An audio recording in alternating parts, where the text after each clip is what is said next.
Hello दोस्तों, good morning and welcome to the class.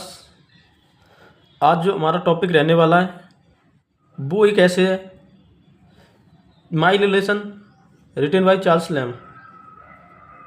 ठीक है, रोमांटिक जो है एसिस्ट रह चुके हैं चार्ल्स लैम्ब। इनके बारे में बात करें तो ये रोमांटिक पीरियड के राइट यानी एसिस्ट हैं। ठीक है, इनका जो सूडोनेम था वो इलिया था। ये अपना कलेक्शन का जो ऐसे था ना, वो ऐसे ऑफ इलिया के नाम से इन्हें जाना जाता था इनके कलेक्शन में। अब देखो, चार्ल्स लैम्ब जो है ना वो थोड़ा यानी अपने इससे पहले ऑफ स्टडी पढ़ा था। ठीक है, उसमें फ्रांसिस बेकन जो थे वो थोड़े शब्दों में बहुत कुछ कहते हैं, लेकिन चार्ल्स लैम्ब जो है ना थोड़ा बड़ा चढ़ाकर बातें बोलते हैं, यानी अपने रिलेशन के बारे में बताते हैं, किस तरह से कौन कौन से रिलेशन है। ठीक है, कजिन के बारे में बताते हैं, अपनी आंट्स के बारे में बताते हैं, उन दोनों के बारे में बताते हैं। तो इसको पढ़ते चलेंगे अपन साथ साथ और समझते चलेंगे। थोड़ा लेंथ दिए, 3-4 पार्टों में ये कंप्लीट हो पाएगा ऐसे जो है। तो अपन देखते हैं। ठीक है, सबसे पहले ऐसे लाइन बाय लाइन देखते हैं, यानी चार्ल्स लैम्ब का। इसमें कह रहे हैं कि I am arrived that point of life at which a man may account it is blessing as it is a singularity if he have either of his parents surviving. यानी Charles Lamb कह रहे हैं कि I am arrive at that point of life, यानी मैं जीवन के उस मोड़ पर आ चुका हूँ एट विच जिसमें ए मैन मे अकाउंट, एक जो व्यक्ति जो होता है, मे अकाउंट इट ब्लेसिंग, यानी उसका मतलब है इसको माना जाता है, एक ब्लेसिंग माना जाता है, एक वरदान माना जाता है, as it is a singularity. और ये क्या मानी जाती है, एक एक्सेप्शन, यानी ऐसा वरदान माना जाता है, और एक एक्सेप्शन यानी रियलिटी मानी जाती है। इफ़ यदि ही हैव आइदर, उनके पास का हो या क्या हो, या तो पेरेंट्स जो माता पिता हैं उनमें से कोई एक सर्वाइविंग यानी जीवित रहा हो। मैं उस उम्र के मोड़ पर यानी उस पड़ाव पर आ चुका हूँ जहाँ पर जो माता पिता में से कोई एक जो है ना वो जीवित रहा हो। ठीक है, तो ये क्या माना जाता है, ये एक ब्लेसिंग माना जाता है। ठीक है, लेकिन ये क्या एक अपवाद है। ठीक है, जिसमें से कोई भी जिंदा हो। तो फिर आगे कह रहे हैं I have not that felicity, कि मेरे पास में तो ये फेलिसिटी यानी ये हैप्पीनेस, ये जॉय है ही नहीं, क्योंकि मेरे माता पिता में से कोई भी जिंदा नहीं है।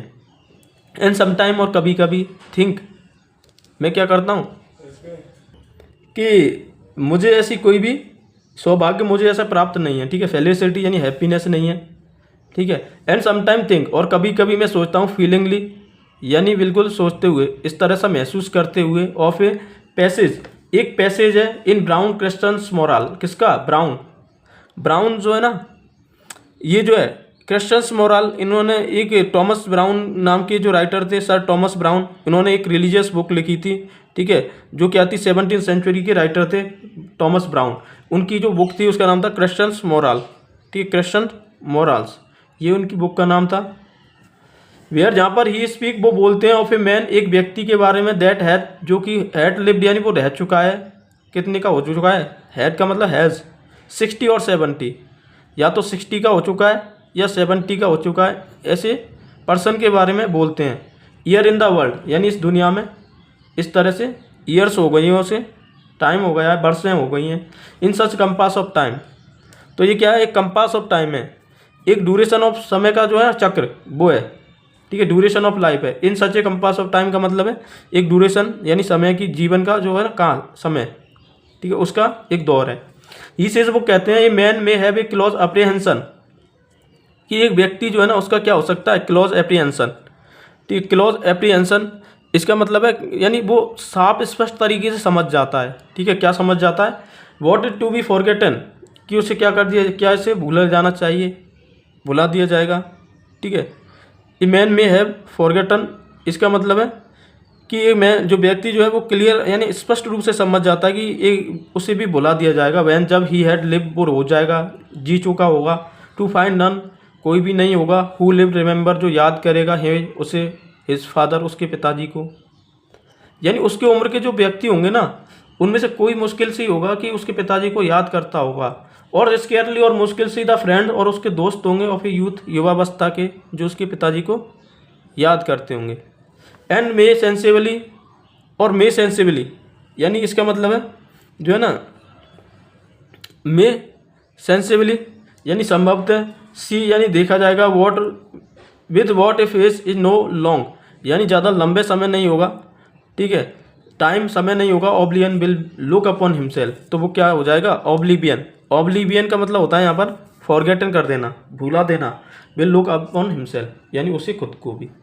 यानी चार्ल्स लैम्ब कह रहे हैं कि मैं जिस उम्र में आया हूँ ना, उस उम्र में मेरे उसको ये फेलिसिटी यानी ये सौभाग्य नहीं है, ये हैप्पीनेस, ये प्रसन्नता नहीं है, ये ब्लेसिंग नहीं है कि मेरे माता पिता में से कोई भी जिंदा हो, क्योंकि 60 और 70 जब व्यक्ति जी चुका होता है ना, तो उसके बहुत कम व्यक्ति होते हैं जिनके माता पिता तभी भी जिंदा हो। तो मेरे को ये सौभाग्य प्राप्त नहीं है। एक दिन आएगा, ठीक है, जब व्यक्ति इतना जी लेता है तो उसे महसूस हो जाता है कि एक दिन आएगा हमें भी क्या हो जाएगा, हमें भी बुला दिया जाएगा। अब देखो, यानी चार्ल्स लैम्ब अपनी आंट के बारे में बताते हैं, क्या कहते हैं, देखो ये बता रहे हैं कि I had an aunt a clear and good one, she was one whom single blessed nest had soar to the world, she often used to say that I was the only thing in it which she loved. देखो क्या कह रही हैं, यानी क्या कहते हैं कि आई हैड एन आंट, मेरी एक चाची है, ठीक है, आंट। अब देखो यानी अपन के यहाँ पर चाची ले सकते हैं, आंट का मतलब चाची से लेते हैं, लेकिन इंग्लिश में जो है ना अपन आंट का मतलब बुआ भी हो सकता है, मौसी भी हो सकता है, चाची भी हो सकता है, इसमें कोई क्लियर स्पष्ट नहीं है, ठीक है। तो आई हैड एन आंट, मेरी एक आंट थी, एक डियर एंड गुड वन, जो क्या थी, बड़ी अच्छी थी, प्रिय थी। शी वॉज वन, यानी वो मात्र एक थी, हुम, जिनको सिंगल ब्लेस्डनेस क्या मिली थी, एक सिंगल ब्लेस्डनेस मिली थी, यानी स्टेट ऑफ बीइंग अनमेरिड रहने की ब्लेस्ड मिली थी, ठीक है। ये सिंगल ब्लेस्डनेस इसका मतलब है क्या रहना, यानी ऐसी अवस्था जो अनमेरिड थी, ठीक है, वो अनमेरिड थी मेरी आंट। हैड सौर, और वो उसने क्या कर दिया, सौर, सौर का मतलब है थोड़ा बिटर हो जाना, ठीक है, चिड़चिड़ा हो जाना, टू दी वर्ल्ड, इस दुनिया से। यानी जब व्यक्ति खुद अकेला रहता है तो वो दुनिया के बारे में, मोहमाया जो होती है दुनिया के बारे में सोचता है, तो वो क्या करता है, ये सब फालतू चीज़ें हैं, इस तरह से सोचने लग जाता। तो वो भी ऐसे ही सोचती थी क्योंकि वो सिंगल थी इसलिए। शी ऑफन यूज टू से, वो अक्सर कहा करती थी, कहा करती थी, दैट की आई वॉज द ओनली थिंग, कि मात्र मैं ही एक ऐसा व्यक्ति हूँ, ठीक है, मैं ही एक ऐसा चीज़ हूँ या ऐसा हूँ, इन इट, ठीक है, इसमें, इन इट का मतलब इस वर्ल्ड में, इस दुनिया में, विच जिससे सी लव, वो प्रेम करती है, ठीक है, वो उसे प्यार करती है, दुलार करती है चार्ल्स लैम्ब को। एंड वैन, और जब, सी थॉट, वो सोचती है कि आई वॉज क्विटिंग इट, मैं इसको छोड़ रहा हूँ, ठीक है, क्विटिंग इट यानी, क्विटिंग का मतलब छोड़ना, इट यानी इस वर्ल्ड को, मैं इस दुनिया को छोड़ रहा हूँ, तो सी ग्रीव ओवर मी, तो वो क्या करती, ग्रीव यानी वो दुख बनाती थी, ओवर मी, मेरे ऊपर, विथ मदर टीयर, यानी माँ के आंसुओं की तरह। यानी मेरी आंट जो थी ना, वो कहती थी कि मैं अकेला ऐसा व्यक्ति हूँ जो मुझसे बहुत प्रेम करती हैं, वो बहुत प्यार करती हैं, दुलार करती हैं। जब उन्हें लगता था कि मैं इस संसार को छोड़ने वाला हूँ तो वो बड़ा दुख बनाती थी, ठीक है, माँ की तरह आंसू लाकर माँ की तरह आंसू से रोती थी मेरी आंट जो थी ना वो। Partly partiality quite so exclusive my reason can not all together approve. So a partiality quite, ठीक है, इसका मतलब पार्सलिटी क्वाइट, ठीक है, पार्सलिटी का मतलब होता है यहाँ पर जो होता है ना, क्या कहते हैं उसको, पार्सलिटी क्वाइट, इस तरह का व्यक्ति, ठीक है, जो क्या हो, आधा अधूरा जो प्रैक्टिस से व्यक्ति क्या हो जाए, स्ट्रांग हो जाए, ठीक है। पार्सलिटी क्वाइट का मतलब होता है थोड़ा स्ट्रांग सेंस में आ जाए, ठीक है, मजबूत ताकतवर हो जाए, ठीक है, स्ट्रांग प्रेफरेंस यानी प्राथमिकता दे जाए। सो एक्सक्लूसिव, ठीक है, इसलिए वो एक्सक्लूसिव, माई रीज़न, मेरा जो रीज़न था, कारण, can not all together approve, यानी वो पूरी तरह से साबित नहीं हुआ। She was from morning till night, कि वो क्या करती थी, सुबह से शाम तक, ठीक है, मॉर्निंग टिल नाइट, सुबह से और रात तक, पोरिंग ओवर, इसका मतलब पढ़ा करती थी सावधानी पूर्वक, ठीक है, केयरफुली से रीडिंग किया करती थी, गुड बुक्स, अच्छी किताबों की। एंड डिवोशनल, और वो समर्पित होती थी, डिवोशनल एक्सरसाइजेस, इसका मतलब है डिवोशनल एक्सरसाइज करना, यानी रिलीजियस प्रैक्टिस की जो बुक होती है ना, वो मेडिटेशन के दौरान पढ़ना, ठीक है, उनको पढ़ा करती थी। हर फेवरेट वॉल्यूम, उनका जो पसंदीदा वॉल्यूम जो था, संग्रह था, वह टॉमस कैम्पिस, वो क्या था, टॉमस कैम्पिस का इन स्टैनहोप ट्रांसलेशन, जो स्टोनहोप ने क्या किया था, ट्रांसलेशन किया था। टॉमस कैम्पिस कौन थे, ये जो एक रिलीजियस बुक थी टॉमस कैम्पस, जो लिखी गई टॉमस कैम्पिस के द्वारा, ठीक है, जो क्या है, उसने ट्रांसलेट किया था इंग्लिश में जॉर्ज स्टैनहोप ने, इन्होंने ट्रांसलेट किया था इस बुक को।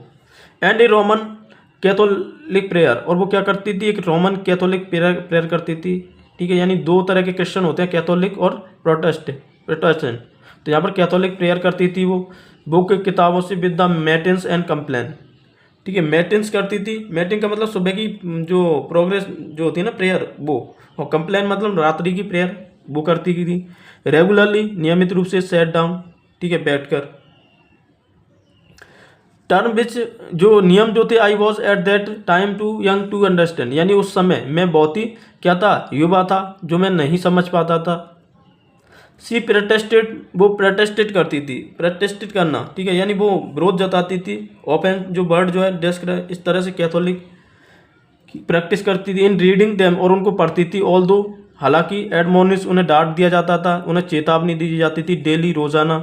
कंसर्निंग, ये कंसर्न ने संबंधित थे देयर पेपिस्टिकल टेंडेंसी, उनकी पेपिस्टिकल टेंडेंसी, यानी कैथोलिक नेचर था उनका, इस तरह से वो बुकें पढ़ा करती थी। आगे कहते हैं एंड वेन टू चर्च, और वो चर्च जाया करती थी एवरी सबथ, प्रत्येक संडे को। सबथ का मतलब यहाँ पर संडे। एज, जैसे कि गुड प्रोटेस्टेंट, यानी जो गुड प्रोटेस्टेंट होते हैं, कौन, जो क्रिश्चियंस होते हैं, प्रोटेस्टेंट और कैथोलिक दो तरह के क्रिश्चियन होते हैं, वो किया करते थे। तो ऐसे ही मेरी जो आंट थी वो किया करती थी। सो डू, वो किया करती थी। These were the only book, मात्र यही किताबें थी। सी स्टडीज, वो पढ़ा करती थी, दो उनको पूरी तरह से। आई थिंक, यानी मुझे लगता था at once period of her life, मुझे एक पीरियड ऑफ लाइफ यानी जीवन के जो काल था उसमें लगा। सी टोल्ड मी, उसने मुझे बताया। सी हैड रीड, यानी वो पढ़ती थी विद ग्रेट सेटिस्फेक्शन, यानी बड़ी संतुष्टि के साथ। ग्रेट सेटिस्फेक्शन यानी विद ग्रेट प्लेजर, यानी प्रसन्नता के साथ, बड़े आनंद के साथ। The adventures of an unfortunate young nobleman, किसको, एक adventure of an unfortunate young nobleman, ये क्या है, एक नोबल है, ठीक है, इसको पढ़ा करती थी वो। ठीक है, तो ये जो नोवेल्स आ रही हैं, ये जो बुकें आ रही हैं, इनको ध्यान रखना है, क्योंकि ये आगे अपन के उसमें पेपर में, यानी जो क्वेश्चन है ना वो एग्जाम में इनमें से बने ने। फिर आगे देखो क्या कहते हैं, फाइंडिंग, यानी देखते हुए या पाते हुए। द लाइक द सरमन, यानी उनको पसंद करती थी सरमन, जो प्रवचन दिए जाते थे उस चर्च में उनको। And the man of worship, और उनका जो तरीका था पूजा पाठ का, उसको भी वो पसंद करती थी। एंड फ्रिक्वेंटेड, और लगातार। इट इज इंटरवेल, यानी मध्यकाल के दौरान, अंतराल के दौरान। सम टाइम आफ्टर, कुछ समय बाद। सी केम नॉट फॉर डॉक्ट्रियल पॉइंट, वो क्या नहीं आती थी, एक डॉक्ट्रियल पॉइंट पर नहीं आती थी, ठीक है, यानी वो क्या नहीं करती थी, प्रेयर जो थी ना डॉक्ट्रियल पॉइंट, ठीक है, इस पर वो बिल्कुल भी सहमति नहीं जताती थी, ठीक है, इस तरह से। फिर आगे कहते हैं, देखो क्या कहते हैं,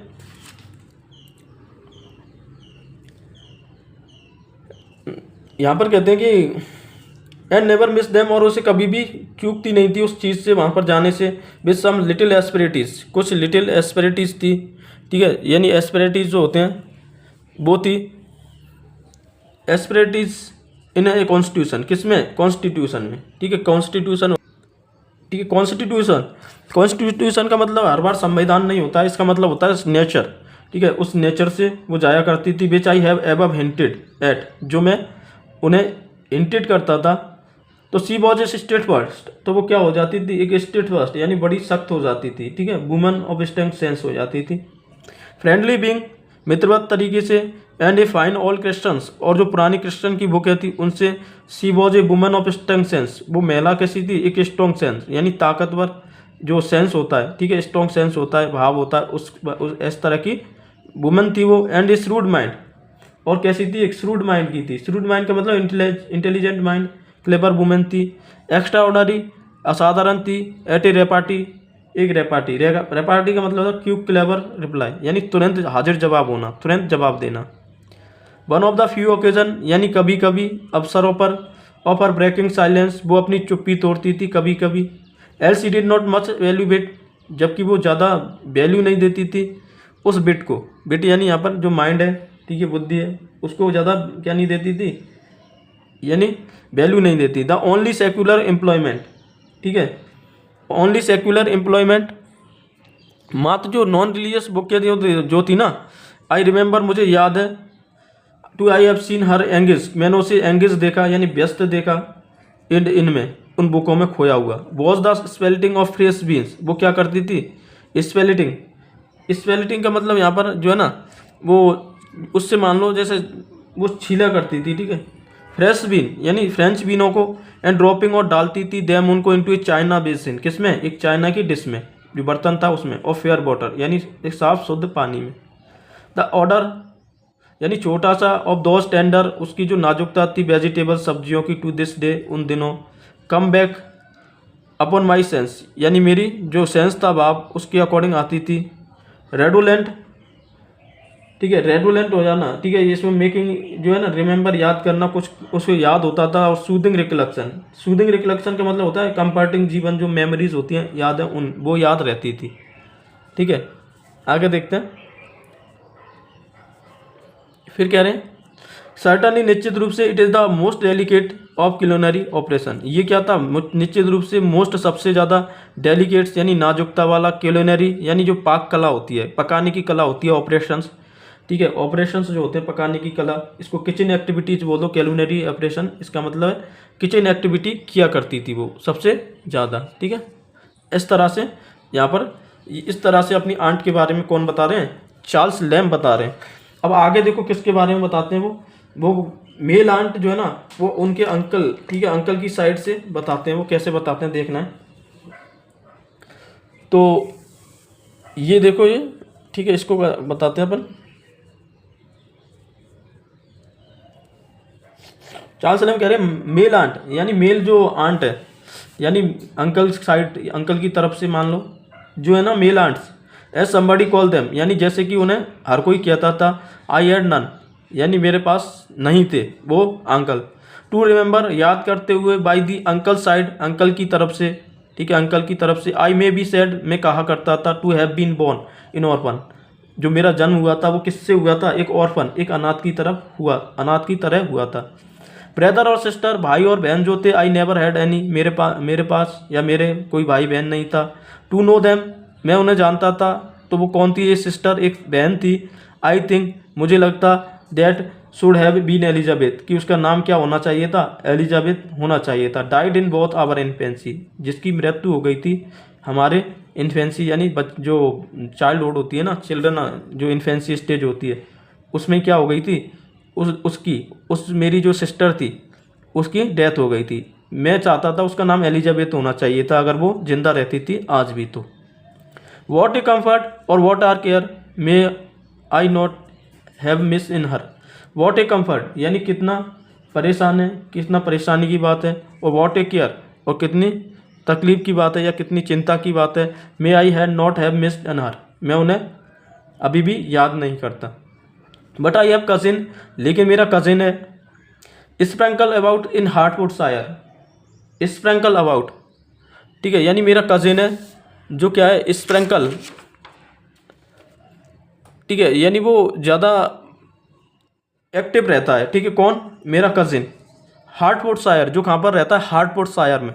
बिसाइड टू यानी उन दोनों में से, विद हुम जिसमें से, I have been all my life मैं अपने पूरे जीवन उनके साथ रहा। In habit of the closest intimacy यानी उस आदत से जो नज़दीक होता है, घनिष्ठता मित्रता होती है, घनिष्ठता पूर्वक। एंड हुम और जिनसे, आई मेड टर्म यानी मैं टर्म कजिन पर एक्सीलेंस,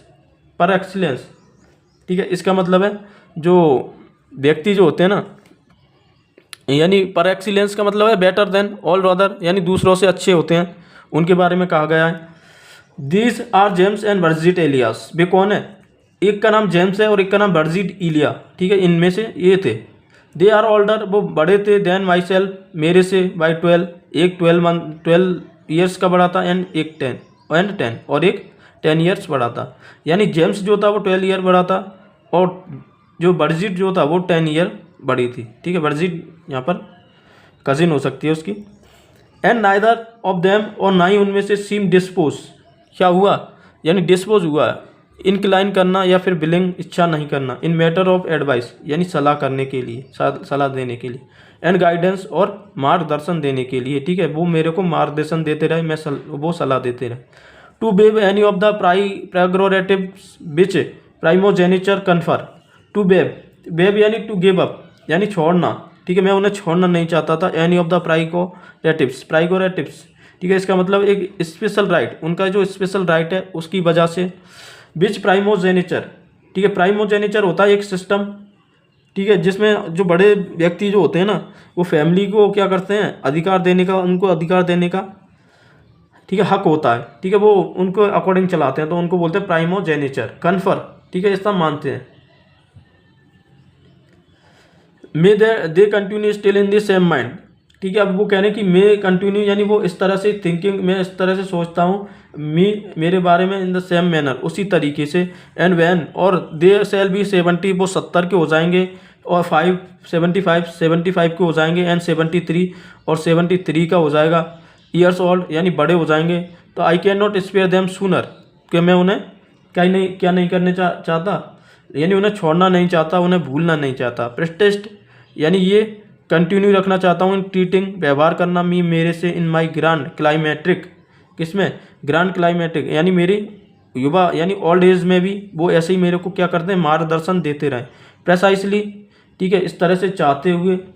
एज ए स्ट्राइबलिंग और यंगर ब्रदर, किसकी तरह, यानी ग्रांड क्लाइमेटिक, इसका मतलब होता है इंपॉर्टेंट एज जो होती है लेटर लाइफ, यानी जीवन के बाद की। स्ट्राइबलिंग का मतलब होता है यंग बॉय, एक युवा लड़के की तरह, यानी वो मुझे, मैं युवा लड़का बना रहा हूँ, और वो 75 के हो जाएं और 73 के हो जाएं, जैसे वो, यानी वो बताते हैं मार्गदर्शन, ऐसे ही वो मार्गदर्शन देते रहें, ठीक है। मैं ये चाहता हूँ मेरी एज में, मैं उन्हें कभी भी नहीं छोड़ना चाहता। मेरा जो कज़िन है जेम्स, मैं चाहता हूँ वो इस तरह से प्राइमोजेनिचर बने रहे मेरे लिए, ठीक है। तो इस तरह से यहाँ पर कह रहे हैं। तो यहाँ पर जो दो पहले जो पार्ट था उसमें उन्होंने क्या किया था, अपनी आंट्स का जिक्र किया था, और सेकंड पार्ट में उसने यानी अपने दो कज़िन है जेम्स और ब्रिजिट एलिया, ठीक है, तो इसके बारे में बता रहे हैं। अब वो जेम्स के बारे में बताएंगे, पूरे जो जितना भी अपन का ये बचा हुआ शेष हिस्सा है उसमें जेम्स के बारे में बताएंगे कि जेम्स जो है ना वो क्या है, किस तरह से वो जेम्स के बारे में बताते हैं, वो किस तरह से व्यवहार करता है दूसरों से और खुद कैसा रहता है, उसके बारे में देखना है, ठीक है। तो अपन जो है ना नेक्स्ट पार्ट लेके आएंगे अगली उसमें, उसको नेक्स्ट उसमें करेंगे वीडियो में। तब तक के लिए thank you and have a wonderful day. Thank you.